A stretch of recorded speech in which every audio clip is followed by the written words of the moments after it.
नमस्कार दोस्तों, स्वर्णम क्लासेस में आप लोगों का फिर से स्वागत है। तो दोस्तों, जैसा कि आप लोग जान रहे हैं, मैं सामान्य ज्ञान के 3500 प्रश्नों का सीरीज चला रहा हूं, जिसका ये 42वां पार्ट है। तो दोस्तों, इससे पहले का अगर वीडियो आपने नहीं देखा है तो उसका मैं प्लेलिस्ट में सारा वीडियो दे चुका हूं, आप वहां से देख सकते हैं, और लिंक डिस्क्रिप्शन में भी मैं दे चुका हूं, आप वहां से भी देख सकते हैं। तो चलिए आज का 42वां पार्ट का ये क्वेश्चन देखते हैं।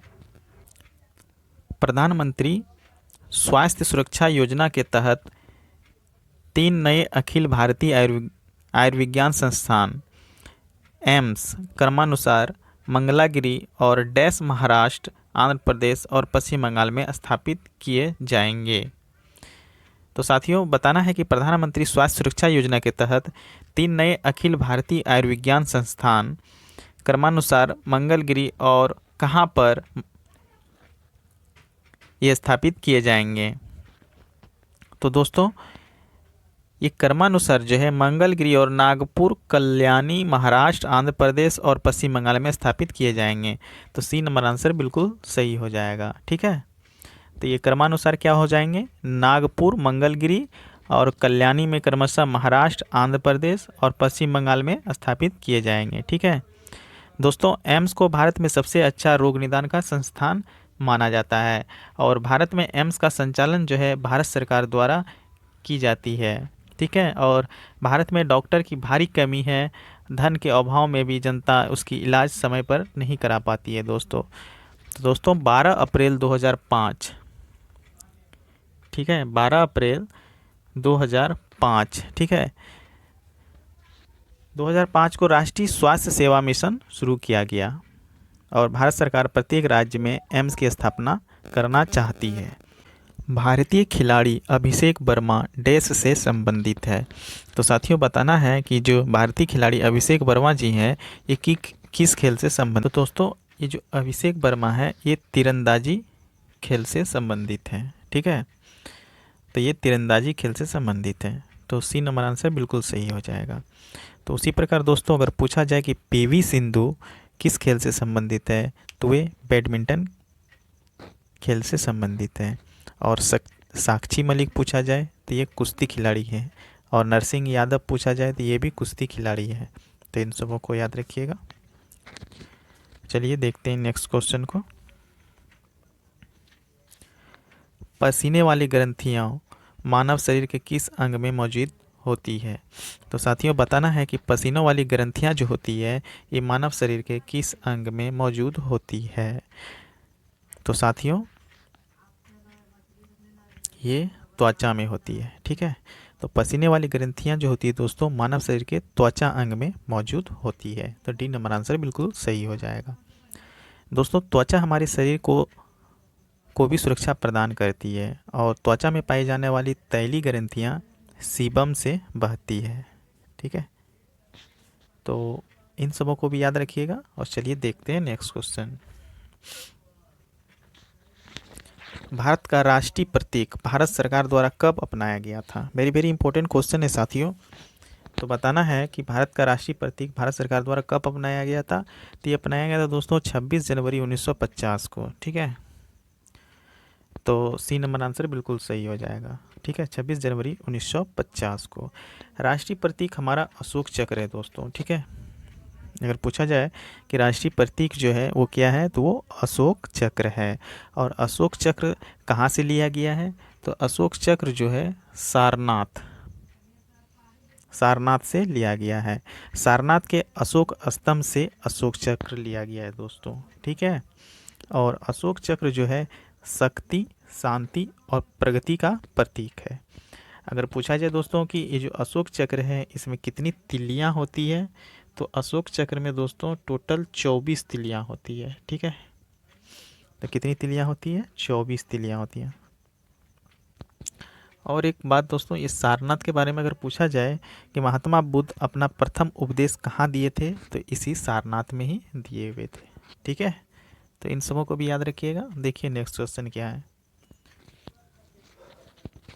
निम्न में से कौन सी मिसाइल भारत की पहली सुनियोजित सतह मिसाइल है? तो साथियों पृथ्वी मिसाइल जो है भारत की पहली सुनियोजित सतह से सतह मिसाइल है। तो क्या है? पृथ्वी मिसाइल। तो सी नंबर आंसर बिल्कुल सही हो जाएगा।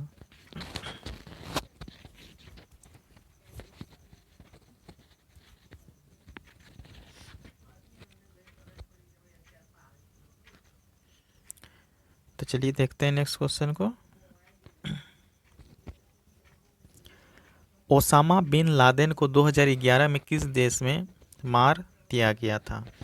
तो साथियों बताना है कि जो ओसामा बिन लादेन है इसे 2011 में किस देश में मार गिराया था। ठीक है, तो दोस्तों इसे जो है इसे पाकिस्तान देश में ही मार के गिराया था। ठीक है, तो ए नंबर आंसर बिल्कुल सही हो जाएगा।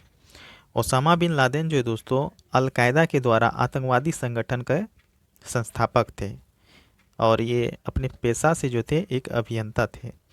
11 सितंबर 2001 को अमेरिका पर आतंकी घटना को इन्होंने ही अंजाम दिया था दोस्तों। ठीक है, अगर पूछा जाए इसे ओसामा बिन लादेन को कैसे मारा था, तो इसे ड्रोन मिसाइल के सहारे मारा गया था दोस्तों। ठीक है, तो इन्हें भी याद रखिएगा। देखिए नेक्स्ट क्वेश्चन, निम्न में से कौन सी एक वेक्टर मात्रा नहीं है? तो दोस्तों बताना है कि कौन सी एक वेक्टर मात्रा नहीं है। तो विद्युत प्रवाह एक वेक्टर मात्रा नहीं है।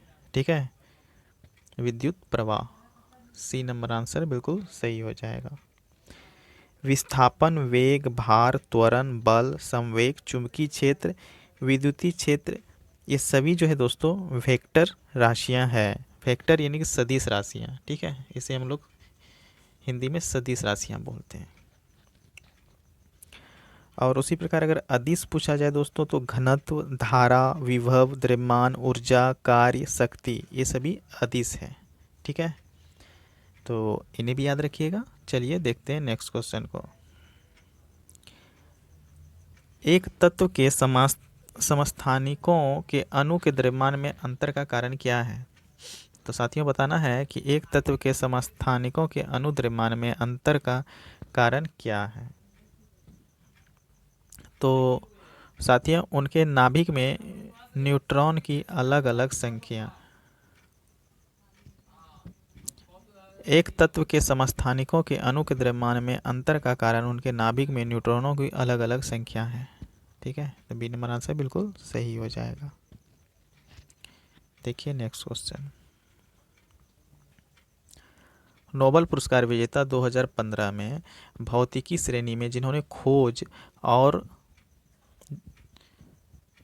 और की थी कि न्यूट्रॉनों का द्रव्यमान होता है वो है। तो साथियों नोबेल पुरस्कार विजेता 2015 ईस्वी में भौतिकी श्रेणी में जिन्होंने खोज की थी न्यूट्रॉनों का द्रव्यमान होता तो है तकाकी कजिता और आर्थर बी। तकाकी कजिता और आर्थर बी मैकडोनल्ड्स। ठीक है, तो बी नंबर आंसर बिल्कुल सही हो जाएगा। साथियों नोबेल पुरस्कार अल्फ्रेड बर्नहार्ड नोबेल के नाम पर दिया जाता है और ये अल्फ्रेड नोबेल जो है दोस्तों 1833 से 1896 ईस्वी के स्वीडिश नागरिक थे।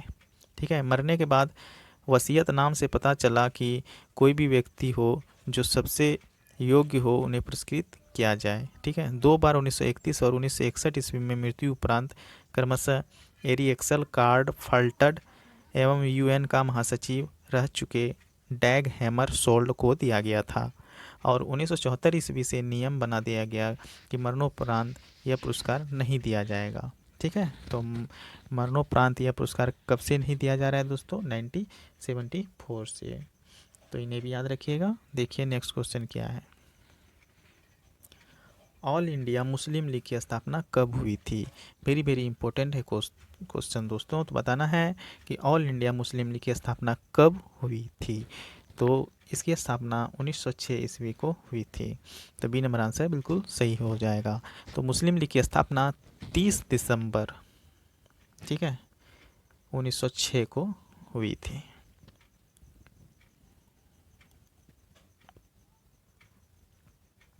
और मुस्लिम लीग के पूछा जाए कि प्रथम अध्यक्ष कौन थे दोस्तों, तो वरक उल मुल्क थे।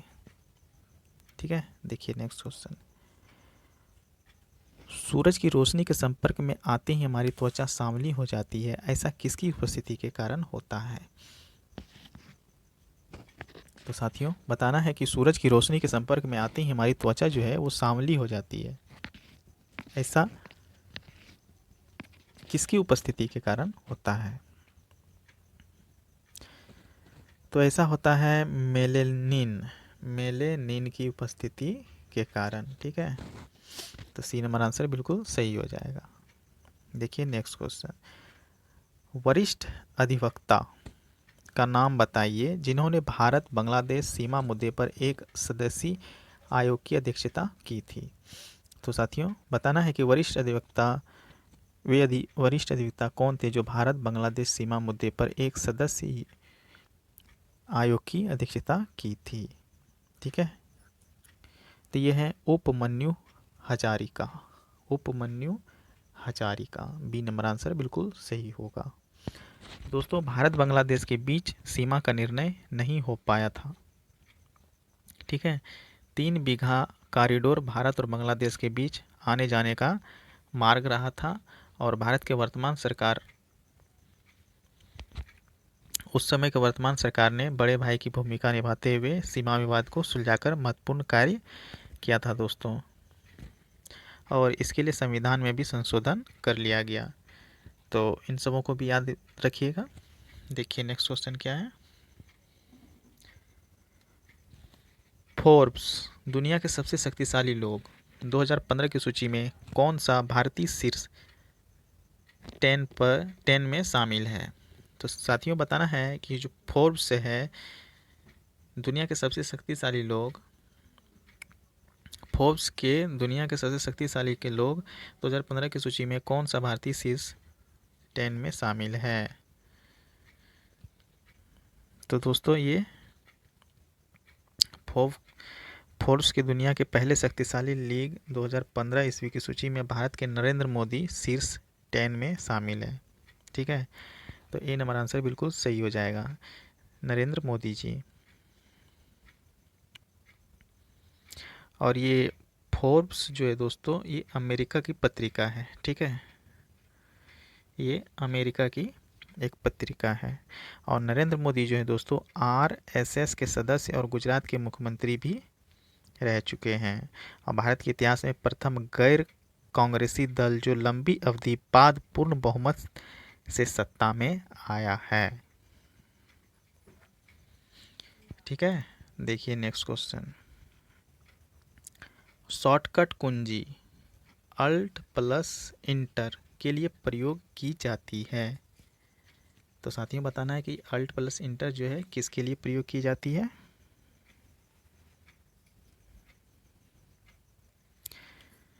तो दोस्तों इसका प्रयोग जो है चयनित आइटम को प्रॉपर्टी दिखाने के लिए। ठीक है, अल्ट प्लस इंटर चयनित आइटम को की प्रॉपर्टी दिखाने के लिए उपयोग की जाती है।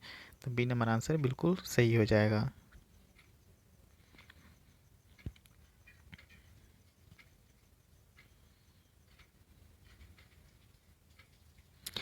उसी प्रकार कुछ मैं शॉर्टकट आप लोगों को बताता हूँ दोस्तों कि कंट्रोल प्लस एक्स, ठीक है, कंट्रोल प्लस एक्स इससे क्या होता है कट होती है, और कंट्रोल प्लस बी से पेस्ट होती है, और कंट्रोल प्लस सी से फाइल की कॉपी होती है, और कंट्रोल प्लस जे से अंडो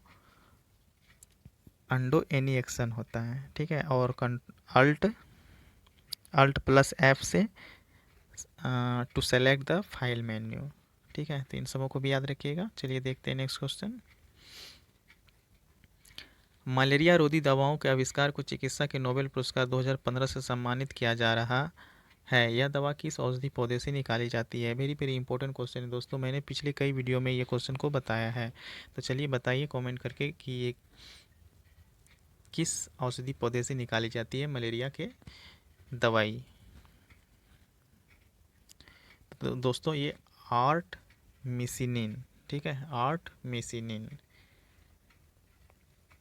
मलेरिया रोधी दवाओं के आविष्कार को चिकित्सा के नोबेल पुरस्कार 2015 ईस्वी से सम्मानित किया जा रहा है, और यह दवा आर्टी मिसिनिन मेसिनिन औषधि पौधों से निकाली जाती है। ठीक है,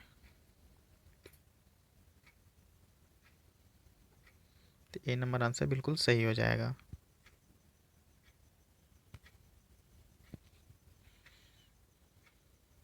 देखिए नेक्स्ट क्वेश्चन, संघाई इंटरनेशनल सर्किट में 2015 चीनी ग्रैंड प्रिक्स दौड़ के डिफेंडिंग विजेता का नाम क्या था? यह उसकी चौथी चीनी ग्रांड प्रिक्स जीत और कुल मिलाकर 35वीं ग्रैंड प्रिक्स जीती थी। तो साथियों बताना है कि संघाई इंटरनेशनल सर्किट में 2015 चीनी ग्रैंड प्रिक्स दौड़ के डिफेंडिंग विजेता कौन थे? ठीक है, तो दोस्तों ये जो लुइस हैमिल्टन है, ये संघाई इंटरनेशनल सर्किट में 2015 ईस्वी चीनी ग्रैंड प्रिक्स दौड़ के डिफेंसिंग विजेता का नाम लुइस हैमिल्टन के रूप में चुना गया और यह चौथी चीनी ग्रांड प्रिक्स जीतकर कुल मिलाकर 35वीं ग्रैंड प्रिक्स जीती थी।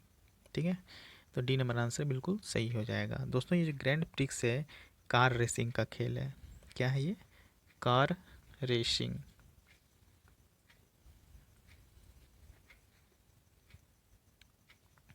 और पूछा जाए कि मैराथन दौड़ कितना किलोमीटर का होता है दोस्तों, तो ये 42.195 किलोमीटर का होता है मैराथन दौड़। ठीक है, देखिए नेक्स्ट क्वेश्चन क्या है। आंतरिक गति निर्धारक मानव शरीर के निम्नलिखित अंगों में से स्थित होता है। तो साथियों बताना है कि आंतरिक गति निर्धारक मानव शरीर के किस अंगों में स्थित होता है? तो ये जो होता है दोस्तों दिल में होता है। ठीक है, कहाँ होता है? आंतरिक गति का निर्धारण मानव शरीर के दिल से होता है। तो बी नंबर आंसर बिल्कुल सही हो जाएगा। हाइपोथैलेमस शरीर का ताप नियंत्रण करता है दोस्तों, तो इन्हें भी याद रखिएगा। और शरीर के बाहरी तापमान का नियंत्रण जो है कान द्वारा होता है।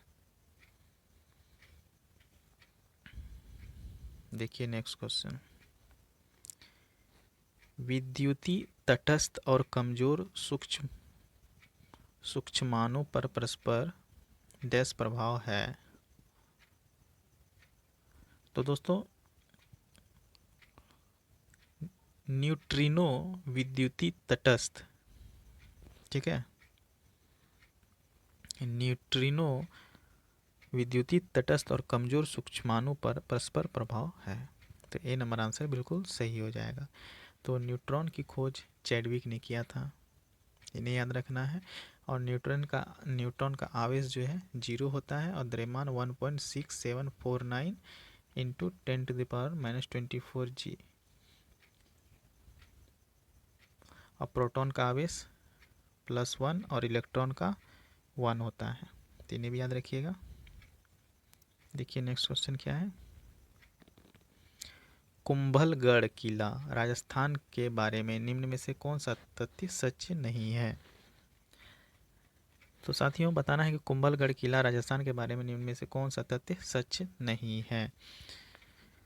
तो विख्यात सतपुड़ा पर्वत श्रृंखला की एक पहाड़ी की चोटी पर गढ़ स्थित है। यह तथ्य सच कुंभलगढ़ किला राजस्थान के बारे में नहीं है। ठीक है, तो ये इसके बारे में नहीं है। तो टी नंबर आंसर बिल्कुल सही होगा। दोस्तों सतपुड़ा की पहाड़ी मध्य प्रदेश में है। ठीक है, ये जो सतपुड़ा है ये मध्य प्रदेश में है और ये ज्वालामुखी चट्टानों से बनी हुई है। और सतपुड़ा पहाड़ी की सबसे ऊंची चोटी धूपगढ़ी है और इसकी ऊंचाई कितना है? 1350 मीटर, जो महादेव पर्वत पर स्थित है। और इसके पूर्वी हिस्से से ताप्ती नदी निकलती है। तो इन्हें भी याद रखिएगा। देखिए नेक्स्ट क्वेश्चन क्या है। पहला हिंदी अखबार 30 मई 1826 को शुरू किया गया था।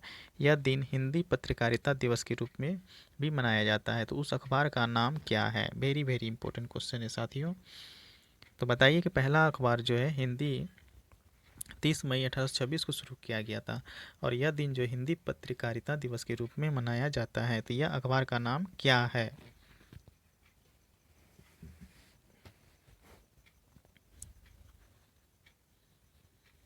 तो वो है उद्दंत मार्तंड, सी नंबर। तो दोस्तों वो अखबार जो है उद्दंत मार्तंड है।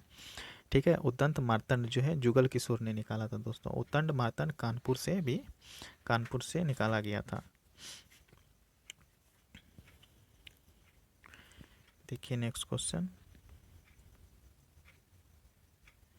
आधुनिक रसायन शास्त्र का जनक किसे माना जाता है? तो आधुनिक रसायन शास्त्र का जनक किसे माना जाता है? तो आधुनिक रसायन शास्त्र का जनक जो दोस्तों एंटोनी लवोइसियस, ठीक है, एंटोनी लवोसियर, डी नंबर, इन्हीं को माना जाता है। ठीक है। जीव विज्ञान का जनक किसे माना जाता है? तो जीव विज्ञान का जनक अरस्तु को माना जाता है, तो इन्हें याद रखिएगा। और भौतिक विज्ञान का जनक पूछा जाए तो न्यूटन को माना जाता है, तो इन सबों को भी याद रखिएगा। चलिए देखते हैं नेक्स्ट क्वेश्चन, निम्न में से कौन सा कथन भारतीय नदियों के विषय में सत्य नहीं है? तो हिमालय नदियाँ बहुत छोटे छोटे डेल्टा गठन करता है, यह सत्य नहीं है भारतीय नदियों के बारे में। ठीक है, सी नंबर आंसर बिल्कुल सही हो जाएगा।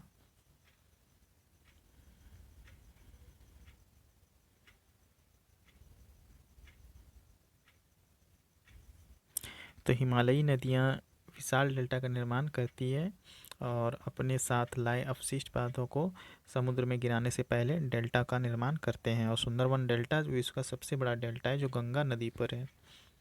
और डेल्टा कैसा है दोस्तों? तो ये त्रिभुजाकार है। ठीक है, तो इन्हें भी याद रखिएगा। देखिए नेक्स्ट क्वेश्चन क्या है, भारत के राष्ट्रपति का नाम बताइए जिन्होंने 1986 में भारतीय डाकघर संशोधन विधेयक के संबंध में पॉकेट वीटो का प्रयोग किया था। तो भारत के पूर्व राष्ट्रपति ज्ञानी जैल सिंह, ज्ञानी जैल सिंह, ठीक है, इन्होंने 1986 ईस्वी में भारतीय डाकघर संशोधन विधेयक के संबंध में पॉकेट वीटो का प्रयोग किया था। तो डी नंबर आंसर बिल्कुल सही हो जाएगा। डाकघर विधेयक राजीव गांधी ने लाया था, इन्हें भी याद रखना है। और इस विधेयक को हस्ताक्षर करने के बाद यह अधिकार मिल जाता है कि व्यक्ति के निजी पत्र को भी सरकार पढ़ सकती थी। तो चलिए देखते हैं नेक्स्ट क्वेश्चन,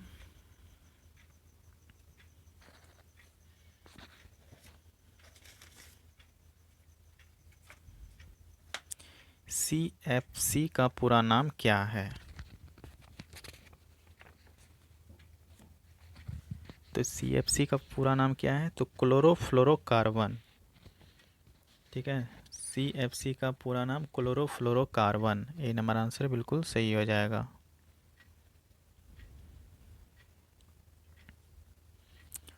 देखिए नेक्स्ट क्वेश्चन,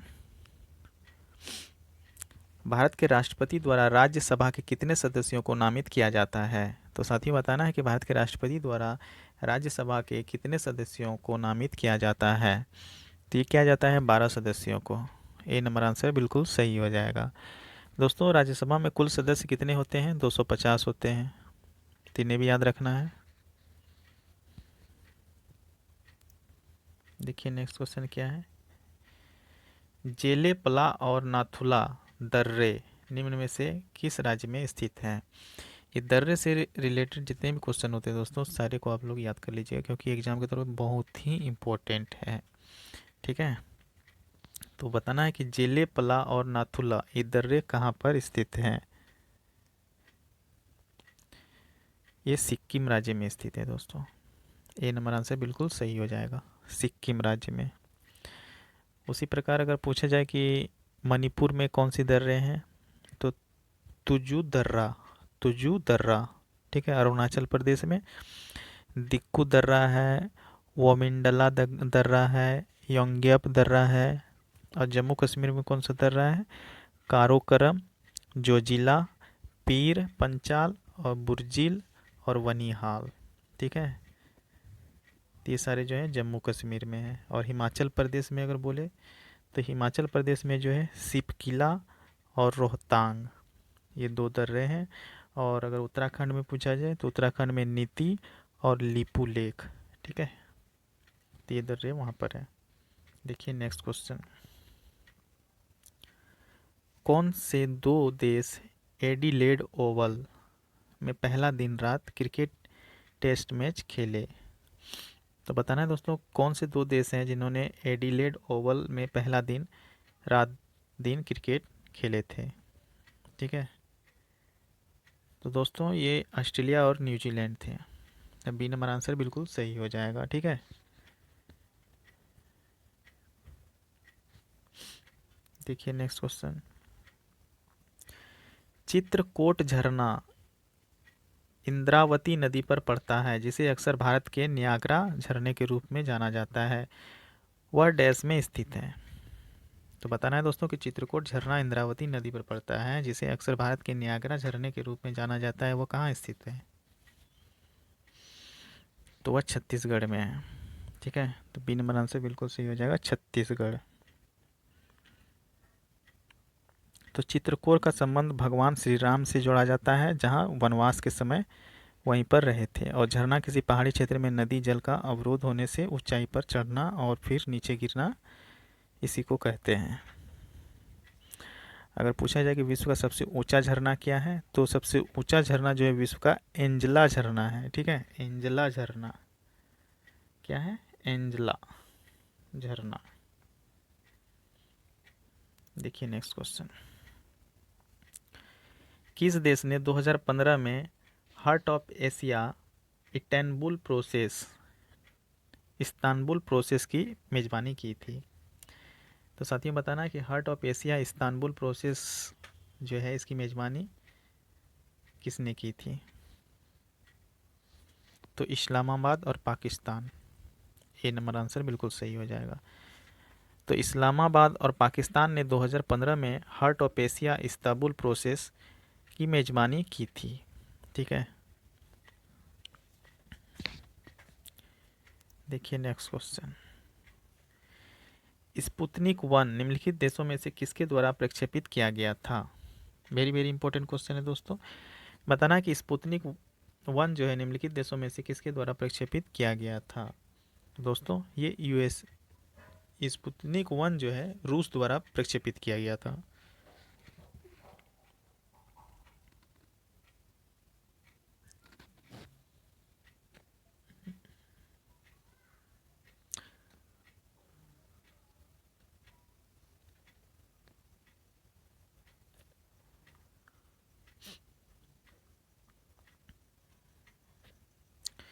तो दोस्तों ये स्पुतनिक 1 जो है सोवियत रूस के द्वारा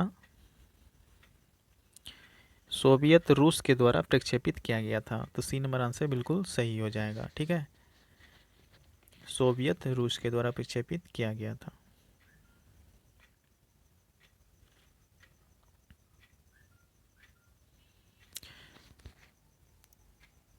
तो दोस्तों आज के लिए बस इतना ही। तो आज का सेशन आप लोगों को कैसा लगा प्लीज़ कमेंट करके बताइएगा, और अच्छा लगा हो तो प्लीज़ लाइक कीजिएगा और चैनल को सब्सक्राइब कर लीजिएगा, ताकि आपको इसी तरह का वीडियो डेली मिलता रहे।